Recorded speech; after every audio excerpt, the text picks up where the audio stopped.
Tries inside, going to the rack, puts it up, good, and the foul on Alexa Hart.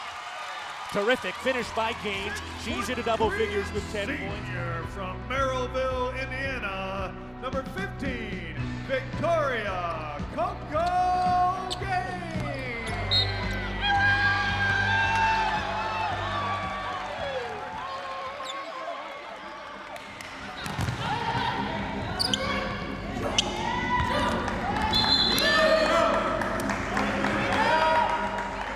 You have all these expectations.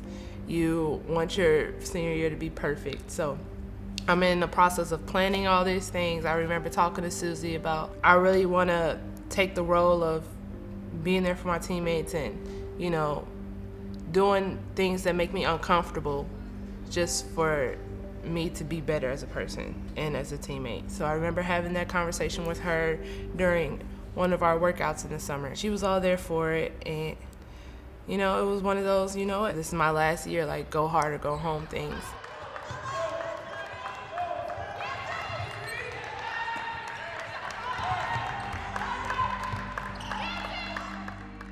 Big Ten play starts today as the Michigan State women's basketball program visits Bloomington to take on the 14th-ranked Indiana University Hoosiers. I remember the IU game. That's when I hurt my knee.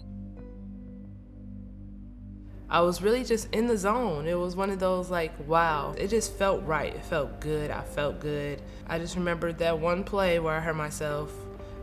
I drove to the basket and I did an up and under move, just like how Coach said.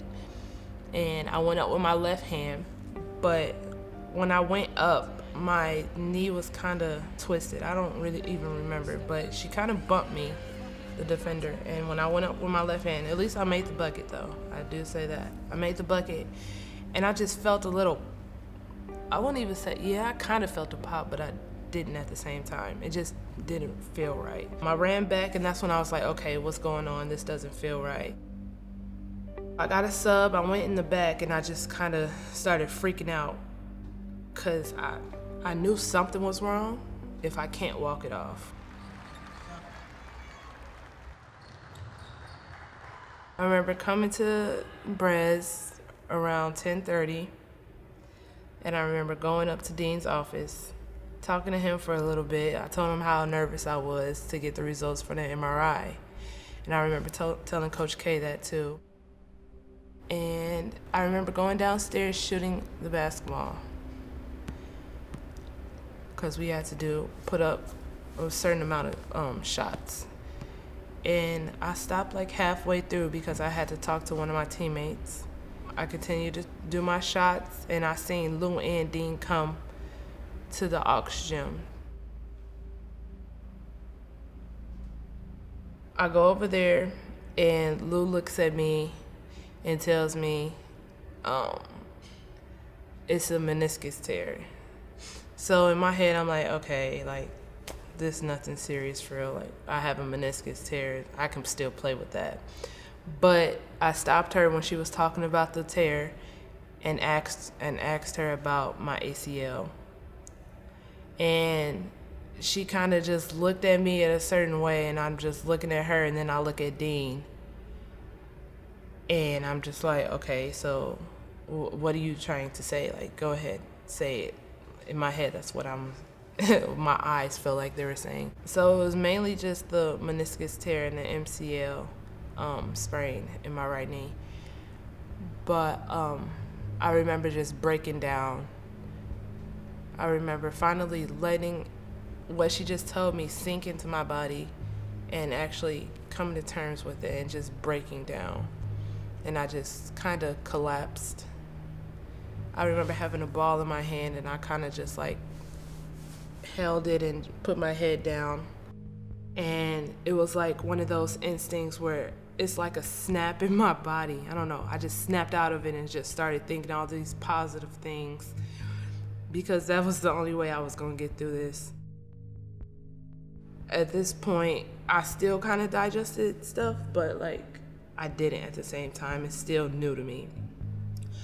And I just kind of said that I wanted to talk to Lou. So Dean got out of there, and I was talking a little bit, and I don't even remember what we even talked about, but she helped me out, and Nick, the boys trainer, he came in there and talked to me. And like, I don't really remember, just because I just trained my body not to think about bad things, for real.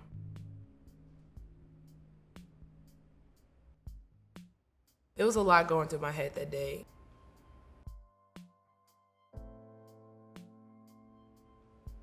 I didn't want to believe like that was my last game, but at the end of the day, it was my last game.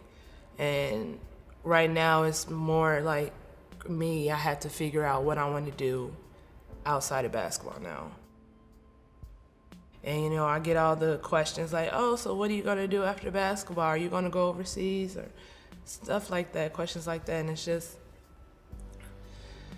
one of those questions where it's just like, okay, I'm tired of this question, but I'm gonna have to answer it just because a lot of people want to know. And so it frustrates me because I didn't really get the experience like a lot of people who don't play sports to do internships or get more hours doing what they want to do or see if they want to do that. My senior year, I just always visualized myself being there for my teammates, how I wish somebody was there for me. And that's really how I went about my senior years. It's bigger than just me, you know. It's everybody a part of the staff, the team, the staff, like the GAs, everybody, the managers. So it's one of those like, how would you want to be treated? And that's how I go about my day every day.